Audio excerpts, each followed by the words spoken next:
Does this make me like a real tarot collector? I don't know, but I'm pretty excited about it. Hey there, this is Ina from Taproot Tarot, and she is back and she is mic'd. So I recognize that my video quality or my audio quality hasn't been great with the mic on my camera, which is pretty good, but I've noticed once I turn this around, you're hearing a lot of shuffling and crackling over my voice. So I have just a wired Sony mic that I figured would be decent sound because it's Sony, but I'm not gonna pay hundreds for a Sony wireless mic. I do want a wireless alternative though, so if you have suggestions on a halfway decent brand that's, you know, has reliable connectivity and okay sound and is more in like the 40-50 bucks range, let me know. But I wanted to tell you about a ThriftBooks haul that I got in today. I'm pretty excited about because this was mostly free. I don't know if you all deal with ThriftBooks much. It's a really nice alternative, at least where I'm from, to Amazon. You know, Abe Books is another alternative as well. And you kind of build up some points and then they'll all of a sudden give you a bunch of free books. So that's been really kind of fun. It's probably not good for my limited space, but it's nice to get some free books. So I was on some completely other site and an ad from ThriftBooks for this Yves Reynaud deck popped up for a really good price that I could not say no to. So I got it. And then that somehow kicked me into a whole other level of rewards points that allowed me to also get a few free books, which was kind of exciting. So let me show you the books real quick, and then I will get into the deck. The Key to the Tarot. This is an old book, 1993. And when I find random tarot books like this, I do like to look up the author just to make sure, you know, there's somebody who has written, you know, legit information on the tarot. And Jane Lyle seems to have a substantial history of writing and creating decks. I found a deck that she has called the Fortune Teller's Tarot. And the art, when I saw it, I was like, that looks just like the Ink and Intuition Marseille style deck.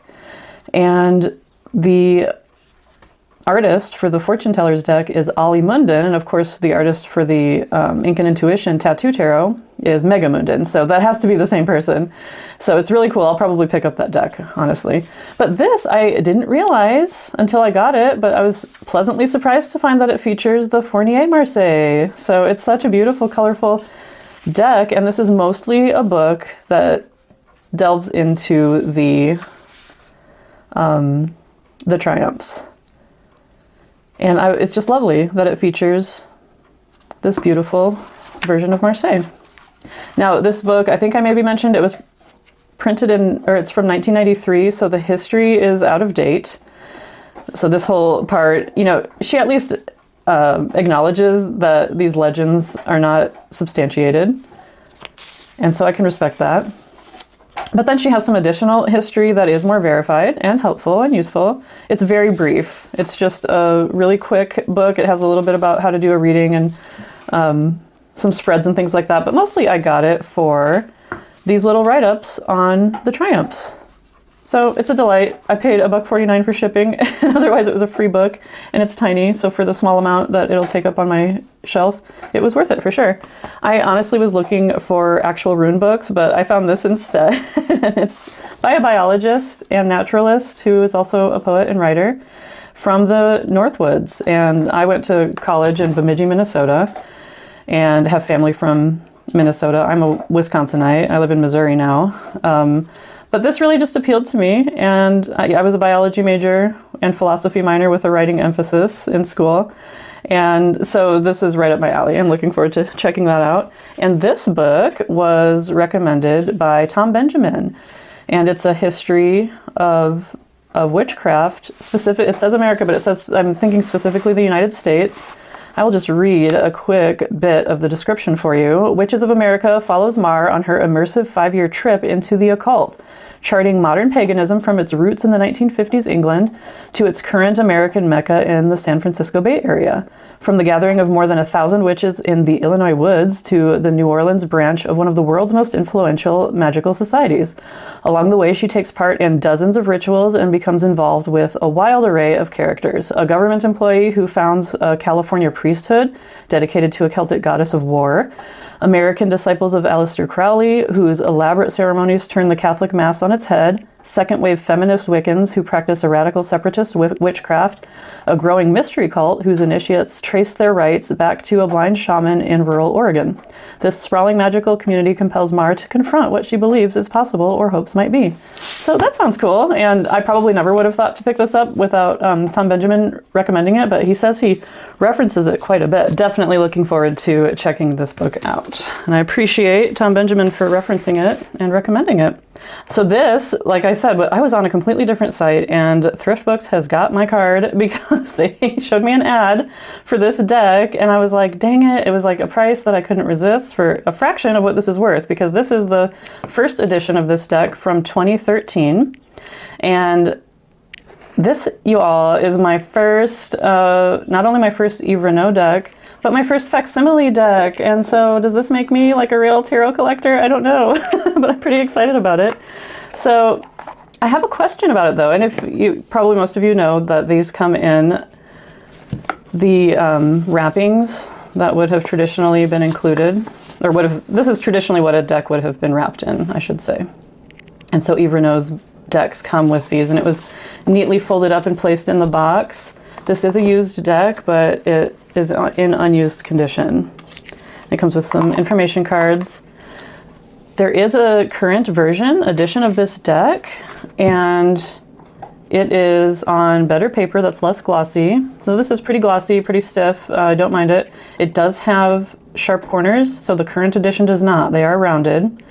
And so I'm thinking of rounding these corners because I will not use this deck if I don't round the corners.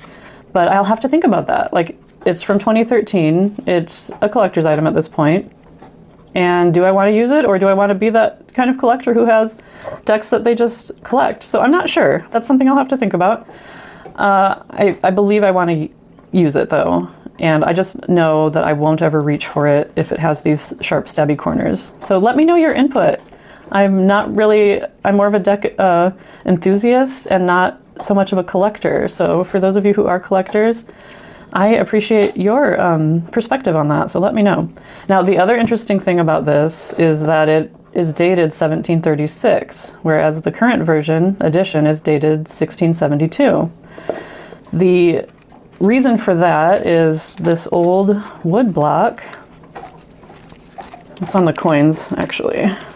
I reordered these. I always put coins third. So this old wood block appears to either say 1672 with part of the number missing. It could be a copyright with a 1C72, or it may have been that the 6 and the 7 were switched around, and it was meant to say 1762. Now, regardless, the information I can find on it is that it's impossible for this to have been made in the 1600s. So if that is a 1672, it's likely an inherited wood block.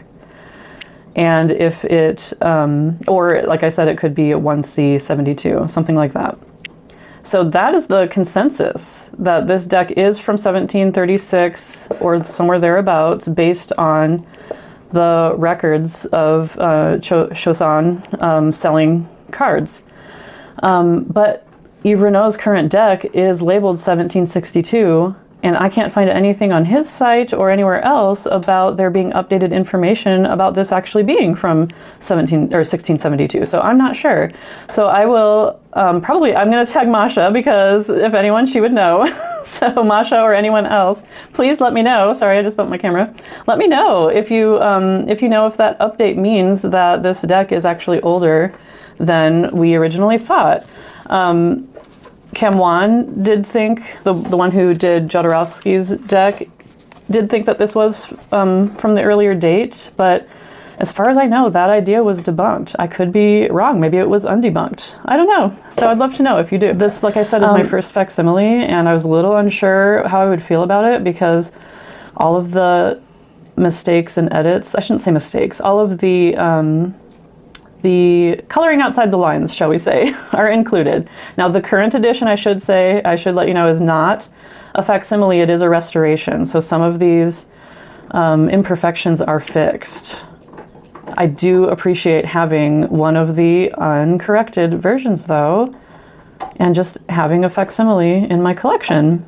But despite the the bleeding out of the lines and things like that of the colors, the line work is gorgeous. I mean, look at this. I was not expecting that.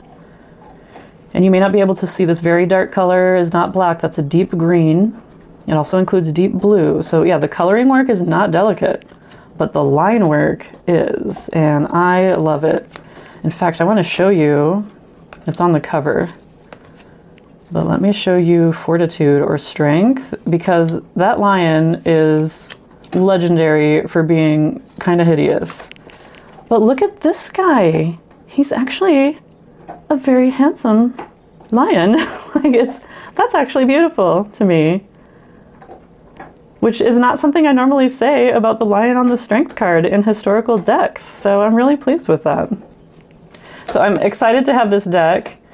I'm debating whether or not I will round the corners, and I'm really curious about this date situation and why Yves Reynaud decided to label it with the 1672 date instead of the more generally accepted 1736. I'm really curious about that. He has no idea who I am, so I wouldn't presume to contact him about that. But just a general look through the Tarot Heritage site, the Tarot Heritage of Marseille site, I wasn't able to find that information. I was able to find a brief blurb about the second edition, which I thought was really helpful, but it did not mention the date change. So yes, thank you ThriftBooks for knowing me way too well and sending me this ad so that I was able to add a facsimile deck to my collection. I'm really pleased with it. And I think it is pretty glossy. A little bit of fanning powder will help this. But that's another question. This is a collectible deck. Do I avoid using fanning powder on it because of that? I don't know. So please, I am open to opinions and input. Thank you so much for watching. And yeah, let me know your thoughts down below. I'll talk to you next time.